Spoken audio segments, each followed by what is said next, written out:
Hi everyone, thanks for tuning in to this online TED Talk. My name is Ray Song, and I'm a rising senior at Duke University studying computer science and economics. Today, I'm here to discuss what it's like to work as a software engineering intern in the heart of New York City, as well as some of the many takeaways I've had this summer. But before that, here's just a little bit about myself, so that you have at least a slightly better picture of who I am as a person. Here's me a few weeks before my internship began in Quebec City. Here's me with my beautiful girlfriend Nicole in a music festival. And here are just some more examples of the person that I am, including my hobbies that range from traveling and hiking to basketball and meeting new people. But that's not why you're here.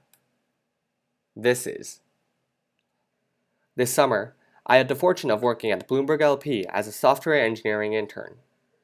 As a full-stack web application developer, I worked with the media syndication team, whose main role is to distribute Bloomberg News to hundreds of different international news platforms. More specifically, but without going into too much technical details, one of my biggest projects was to streamline the Bloomberg media distribution process by publishing a back-end API, as well as creating a front-end web page that clients could easily use. All of the data would be rerouted to an internal database, which was yet again engineered by yours truly. Before starting my internship, I had mixed feelings about what I would be getting into. On the bright side, I would be working in New York City, a metropolis I had only seen in the movies all throughout my life in Korea. The company headquarters was a gorgeous skyscraper in the heart of Manhattan that presented a truly breathtaking view of Central Park and the New York skyline. And most important of all, I'd be learning from some of the most talented engineers in the world who are the masterminds behind the de facto leading financial technology information corporation in the world. But on the flip side, I had never worked for such a giant company before. In fact, the summer before, I'd worked in a company that had a grand total of 15 people. As such, I had no idea what to expect in the workplace, which led to numerous questions. Would people really care about me, who is just one of the 400 plus interns? Would the work that I do really matter, given how far-reaching and important this company's software product is to the global financial market? And there was also a subconscious imposter syndrome that had been plaguing the back of my mind ever since I received my offer. I was just a college student who still had a long way to go. Did I really deserve to be here? 7 weeks have passed since that one sleepless night I spent balancing the pros and cons of my future internship. And I think it's safe to say that over the past 2 months, my worries have been all but dispelled as my internship has truly exceeded all expectations that I'd fostered coming in. My experience at Bloomberg has been so much more than just another internship, for it has taught me what it's like to work in a truly supportive and resourceful atmosphere. As an industry leader in a notoriously volatile financial market, Bloomberg is a trendsetter, not a follower. This is why even summer intern projects are often deployed to production in the real world, because there really is no correlation between seniority and creativity. Tens of intern projects end up being used by clients each year because the company truly believes that even summer interns can contribute something innovative for the Bloomberg business. To facilitate teammates' creativity and productivity, Bloomberg places great emphasis on communication. Each intern is assigned a mentor who is a more senior member in our team. Mentors help interns sketch out blueprints of their summer projects, as well as answer whatever technical questions they may have. It's sort of like a teaching assistant at college, in a way, except that you're their only student and that they're willing to go out of their ways to make sure you understand how to resolve the issues. So yeah, it's pretty nice. But make no mistake, despite the tremendous amount of support that each intern receives, the summer projects are far from a piece of cake.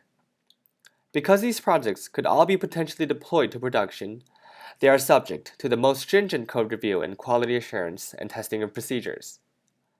While 11 weeks seems like a really long period, there's really not much time for development when you consider training, different events, and numerous meetings that interns are encouraged to attend.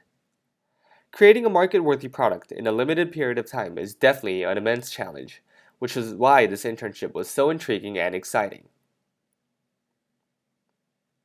What I've been just discussing all collectively forms what is informally known as the Bloomberg Way. The two pillars of our corporate culture are transparency and philanthropy. Because we aspire to be a completely open organization, communication is a priority value in everything we do.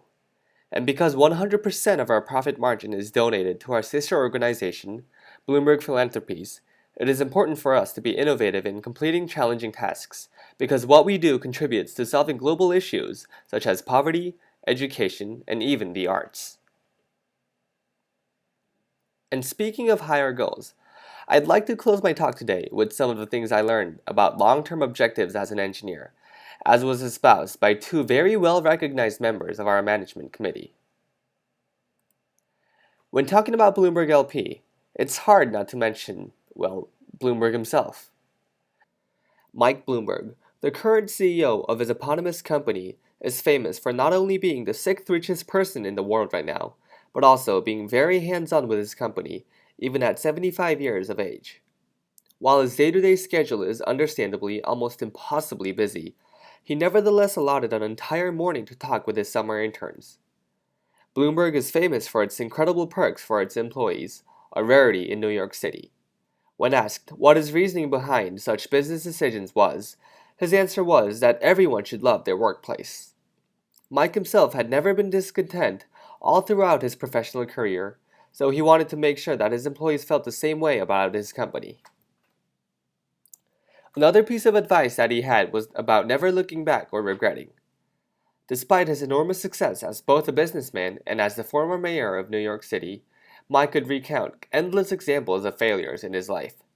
But more importantly, he didn't seem to care about any single one of them. To him, looking back and regretting, "Why did I do that?" was the single biggest waste of time he could think of. No one can turn back the clock anyway, so what's the point in worrying about it? Mike's tip was to learn whatever lessons the failure offered and just move on with it. A valuable tip for us as entry-level professionals who experience failure to varying degrees almost on a daily basis. Peter Grauer is the yang to Mike's yin. While Mike is an unconventional thinker who comes up with game-changing ideas, Peter is a self-described conventional thinker whose main job is to balance out some of Mike's fiery passion.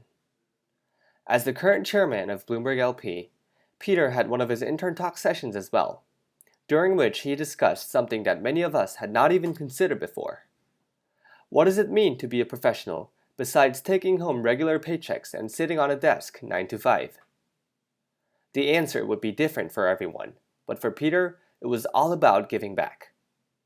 His first donation was $5 that he donated to his hometown Girl Scouts organization when he was 10 years old, and when his monthly allowance had only been $10. A habit that had started a long time ago continued into today, and Peter was visibly enthusiastic when he stated that the motivation behind him being able to wake up every morning and come into work was the fact that he knew his work was helping the less fortunate in one way or the other. This was what he meant by a higher goal, and this was what he wanted the entire company to feel as well. As I close out my internship reflection, I'd like to pose 3 questions for my peers, future interns, and anyone who is listening to this TED Talk. First, am I happy? As Mike Bloomberg emphasized, it's crucial that we all love our workplaces because it's the only way we're going to give it everything that we have. Look back on what you've been working on for the past several weeks and see if you've truly enjoyed the experience. If the answer is yes, you're probably in the right place. And if not, it's definitely worth thinking about what you could do to improve your current situation. Second, why am I here? This question is two-part in terms of you as an individual and your company as an organization. Why are you in this organization? What do you strive to achieve here, and is this the right place for you to reach your goals? And also, where is your organization heading towards? Does the collective direction align with your own personal ones? These are important questions that must be considered in the long run, because at the end of the day, Your workplace should be somewhere that helps you learn and develop. Lastly, can I do better? At the end of the day, whether you like your workplace or not, there is room for improvement. Always. If you're not very content with where you are, what more could you do to get yourself to a better place? And if you do like your workplace, how could you utilize the given resources you have to learn and grow even more? And folks, that's all she wrote. My internship has truly been a transformative experience, and I've learned more in the past 8 weeks than I had ever deemed to be possible. I hope my TED Talk gave all of you a good insight into what it's like to be a software engineering intern in New York City, as well as some of my key takeaways from this summer. Again, thank you so much for listening in. Bye-bye.